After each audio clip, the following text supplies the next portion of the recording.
সূর্যিনগর গ্রামে সুধা নামের এক বিধবা মহিলা বসবাস করত। তার এক ছেলে ও বৌমা ছিল। তার বৌমা ঘরের কোনো কাজই করত না, সারাদিন সে সব ঘরের কাজ করত। তার বৌমা পায়ের উপর পা তুলে শুধু খেত। তার ছেলে থাকতো বিদেশে, বিদেশে থেকে টাকা রোজগার করত।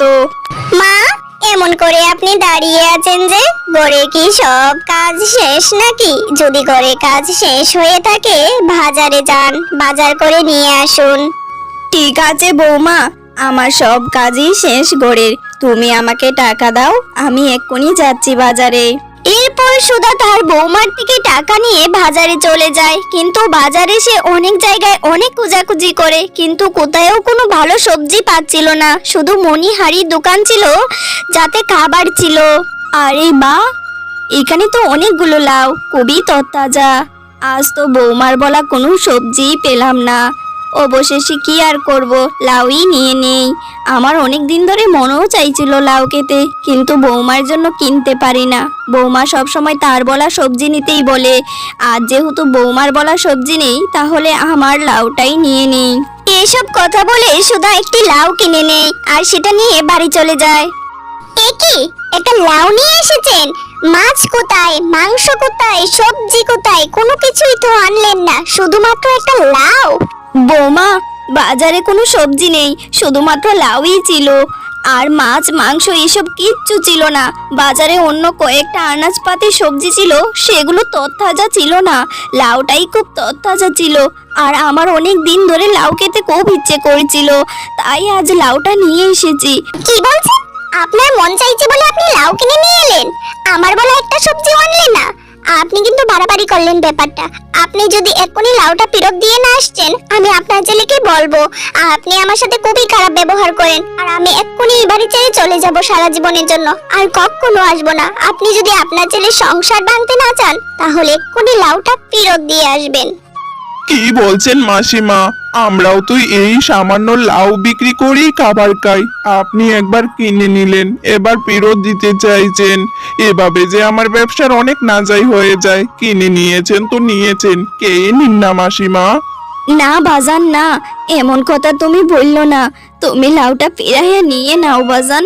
আমার টাকাটা আমারে ফিরাইয়া দাও, তোমার দুইটা পায়ে ধরি। তুমি আমার এই উপকারটা করো বাজান। এরপর সুধা অনেক বিনয় করে লাউওয়ালার থেকে সেই টাকাটা নিয়ে তার বৌমাকে দিল।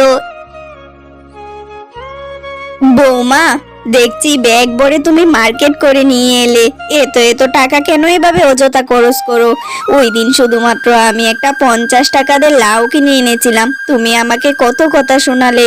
আজ যে তুমি ব্যাগ ভর্তি মার্কেট করলে, সেটা কি বৌমা? এটা করলে কি টাকা খরচ হয় না? ওহো বুড়ি, তুই আমার সাথে তাড়াতাড়ি দিচ্ছিস। আমি ব্যাগ ভরে মার্কেট করেছি বলে তোর পেট ফুলে গেল, তোর ছেলের টাকা খরচ হয়ে গেছে। তুই ভুলে যাবি না, আমি তোর ছেলের বউ। তোর ছেলে রোজগার করে শুধুমাত্র আমার জন্য, আমি খরচ করব না তো তুই করবি নাকি? হ্যাঁ হ্যাঁ বৌমা, আমার ছেলের বউ তুমি, সেটা আমি জানি। আমার ছেলে শুধুমাত্র তোমার জন্যই রোজগার করে না, আমার ছেলে আমার জন্য রোজগার করে। তুমিও ভুলে যাবে না, ছেলেটা শুধু তোমার স্বামী নয়, আমারও ছেলে। দাঁড়া বুড়ি, তাহলে আজকেই আমি তোকে বাড়ি থেকে বের করাচ্ছি। এভাবে আমি আর তোর সাথে থাকবো না। ভেবেছিলাম কাজের লোক হিসেবে তোকে রেখে দেই, সারাদিন কাজ করে মোর আর চুপচাপ থাক। না, তোর তো মুখ খুলতে হবে, তাই না? আমার সাথে তর্কাতর্কি। এক্ষুনি তোর ছেলেকে বলে তোকে বাড়ি থেকে বের করে দিব। হ্যালো, শুনছো তুমি? তোমার মা সব সময় আমার সাথে খারাপ ব্যবহার করে, সব সময় আমাকে মারধর করে। সারা দিন কত কাজ করি। এখন আমি একটু মার্কেট থেকে একটা জামা এনেছি বলে তোমার মা আবার আমাকে খুব বকাবকি করেছে। সব সময় তোমার মায়ের পছন্দ মতো চলতে হয়, টাকাগুলো তুলে তোমার মায়ের হাতে দিতে হয়। এভাবে কি চলা যায়? তোমার মা একটু আমার সাথে মানিয়ে চলে না। আমি এই বাড়িতে থাকবো না, এক্ষুনি চলে যাচ্ছি। যদি আমাকে রাখতে হয়, তোমার মায়ের একটা ব্যবস্থা করো এবার। সিনজিয়া, তুমি এত অস্থির হবে না। তুমি মায়ের কাছে ফোনটা দাও, আমি মাকে ভালো করে বুঝিয়ে দিচ্ছি।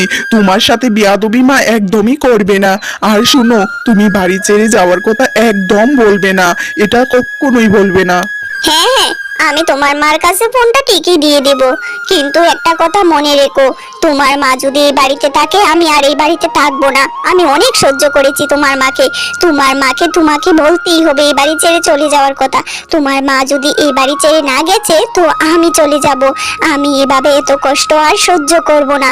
তুমি ঠিক করবে, বউ চাও নাকি মা চাও? বাজান, কেমন আছোস? তোর শরীর টরিল ভালো আছে? ঠিক মতো খাওয়া দাওয়া করিস, সাবধানে থাকিস। শোন রে বাজান, বৌমা যা বলতাছে সব মিথ্যা কথা। তুই বৌমারে বকাবকি করিস না। আমি তোর কাছে কখনোই বলি না বৌমা আমার সাথে কি যে করে। তুই যদি এসব শুনতি তাহলে বৌমাকে কবেই বাড়ি থেকে বের করে দিতি। আমি চাই না আমার জন্য তোদের মধ্যে কোনো ঝামেলা হোক, সেই জন্য আমি এখনো কিছু বলতে চাই না। তুই শুধু এটা জেনে রাখ, বৌমা আমার সাথে যা করে তা তুই শুনলে বৌমাকে এক মুহূর্তও বাড়িতে রাখবি না। আমি আর কিচ্ছু বলবো না তোকে।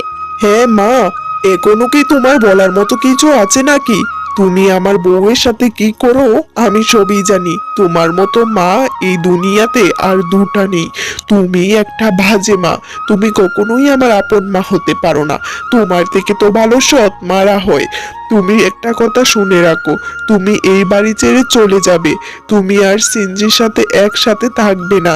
তুমি এক্ষুনি এই বাড়ি ছেড়ে চলে যাও। আমি আর তোমার কোনো কথা শুনতে চাই না। আমি তোমার জন্য আমার ভালোবাসার সিনজিকে হারাতে পারবো না। আমার কাছে মার থেকে বউই বড়। বাজান, তুই আমারে ভুল বুঝতেছস। আমি কই যাব? আমার তো তুই ছাড়া আর যাওয়ার মতো কোনো জায়গা নেই। তুই আমাকে এভাবে তোর বাড়ি থেকে তাড়িয়ে দিস না। আমি কিচ্ছু করিনি, আল্লাহর দোহাই লাগে। তুই তোর বউকে সত্যি কথা বলতে বল।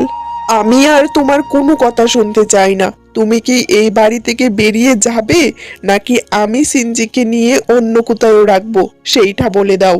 আর কোনো কিছু শুনতে চাই না। এরপর সুধা বাড়ি ছেড়ে চলে যায় এবং একটি পুকুর পাড়ে বসে গিয়ে সেখানে তার ছেলে ও বৌমার কথা ভেবে ভেবে কষ্ট পেতে থাকে এবং অজুরে কান্না করতে থাকে। তার খুবই কষ্ট হচ্ছিল তার ছেলে ও বৌমার আচরণে। হে আল্লাহ, কি করিনি আমি আমার ছেলের জন্য। মাত্র 5 বছর বয়সে সে বাবা হারালো। আমি লোকের বাড়িতে কাজ করে করে তাকে মানুষ করলাম। একদিনের জন্য বুঝতে দেইনি তার বাবা নেই, অথচ আমার শোকের গয়না গাটিগুলো পর্যন্ত বন্ধক দিলাম তার পড়াশোনার খরচ চালাতে। কত কিছু করলাম, আজ সে বড় লোক হয়েছে। বিদেশে তাকে অনেক টাকা রোজগার করে। তার সুন্দরী বউ তার কথাই শুধুমাত্র শুনলো, আমার কথাটাও পর্যন্ত শুনতে চাইলো না। আমার সাথে কি করে না করে কোনো কিছুতেই তার কিছু যায় আসে না। থাক, তারা ভালো থাকুক। হে আল্লাহ, আমি কোনো অভিশাপ দিই না। আমার সন্তানকে সব সময় ভালো রেখো। আমি আর কিচ্ছু চাই না। হে মায়াবতী মা, হে দয়ামতী মা, তোমাকে দেখে আমি মুগ্ধ হয়েছি। তুমি কত দয়ার সাগর। তোমার সন্তান, তোমার বৌমা কত স্বার্থপর, আর তুমি কত নিঃস্বার্থপর ভাবে তাদের জন্য দোয়া করছো। ছোটবেলায় আমি আমার মাকে হারিয়েছি, কখনো মায়ের ভালোবাসা কি দেখিনি, কিন্তু আজ তোমার ভালোবাসা দেখে বুঝতে পারছি মায়ের ভালোবাসাটি কেমন হয়। আমি তোমার উপকার করতে চাই। আমাকে দেখে তুমি ভয় পেও না। আমার নাম মায়া, আমি এই পুকুরের পড়ি। কি করবো রে মা, আমার সন্তানরা তো কখনোই আমাকে বুঝতে পারেনি, চিনতে পারেনি। তুমি একটা বাইরের মেয়ে হয়ে আমার কষ্টটা বুঝতে পারছো, অথচ আমার পেটের সন্তান, যার জন্য আমি আমার জীবনটা ছারখার করে দিলাম, সে তো একদিনের জন্য আমাকে বুঝতে পারলো না। মা, তুমি কোনো চিন্তা করো না, আমি তোমার সব কষ্ট দূর করে দেব। কেননা আমি তোমার মধ্যে আমার মাকে খুঁজে পাচ্ছি। আমি তোমাকে একটা রূপোর হাঁড়ি ও 2টা সোনার হাঁড়ি দিব। সেই 3টা হাঁড়ি দিয়ে তুমি তোমার জীবনের সকল কষ্ট দূর করতে পারবে। তুমি অনেক সুখে শান্তিতে থাকতে পারবে। কিন্তু আমার একটাই শর্ত, তুমি তোমার সন্তানের কাছে ফিরে যেতে পারবে না। না না, আমার লাগবে না তোমার দেওয়া হাঁড়ি। আমি আমার সন্তানের কাছে কখনো ফিরে যেতে পারবো না তোমার হাড়ি নিলে। এমন সুখ শান্তি আমার দরকার নেই। আমি আমার সন্তানের কাছে যখন তখন ফেরত যেতে চাই। এই হাড়ির জন্য আমি শর্ত নিব না। আমি কষ্টে কাটাবো সারাটা জীবন, এরপরও আমি হাড়ি নিব না। দেখলেন মা, এবারও আপনি আবারও প্রমাণ করে দিলেন সন্তানের জন্য মায়ের ভালোবাসা কতটা বিরল। আচ্ছা মা, আপনাকে আমি কোনো শর্ত দিব না। আপনি শুধুমাত্র আমার থেকে রূপার হাঁড়িটা নিয়ে নিন। সেটা দিয়ে আপনি যেমন তেমনভাবে চলতে পারবেন। আপনার ছেলে যখন প্রয়োজন হয় তার কাছে যেতে পারবেন। আর জীবনে যে কোনো একটি বড় ইচ্ছা পূরণ করতে হলে আমার কাছে আবারও আপনি আসবেন। আমি আপনার যে কোনো একটি ইচ্ছা পূরণ করে দিব। আপনি আর কোনো চিন্তা করবেন না। আপনার উপর আমার আর কোনো শর্ত নেই। আপনি এবার সুখে থাকুন। ধন্যবাদ মায়াপরি। তোমার এই হাঁড়ির জন্য হয়তো আমার আর লোকের বাড়িতে কাজ করতে হবে না। আমি একটু দুমুঠো ভাত ঘরে বসেই খেতে পারবো। তুমি আমাকে মা ডেকেছো, আমিও তোমাকে আজ থেকে আমার মেয়ে ডাকবো। আমরা মা মেয়ে। তুমি মাঝে মাঝেই আমার সাথে দেখা করতে যেও। তোমার এই উপকার আমি কোনোদিনও বলতে পারবো না। নিজের সন্তান আমার জন্য যা করেনি, তুমি আমার জন্য তা করেছো। আল্লাহ তোমাকে হাজার হাজার গুণ ভালো রাখুক। সব সময় দোয়া করি তুমি যেন ভালো থাকো। তোমাকে আল্লাহ সব সময় ভালো রাখুক। এরপর সুধা ও মায়াপুরী অনেকক্ষণ কথা বলে এক পর্যায়ে তারা একে অপরকে বিদায় জানায়। সুধা তার রূপার কলস নিয়ে চলে যায় এবং মায়াপুরী তার সোনার কলসগুলো নিয়ে চলে যায়। এরপর সুধা রূপর কলসের কাছে যা চেত তাই পেত। তার আর কোনো কষ্টই করতে হচ্ছিল না। এভাবে সে সুখে শান্তিতে দিন কাটাতে লাগলো।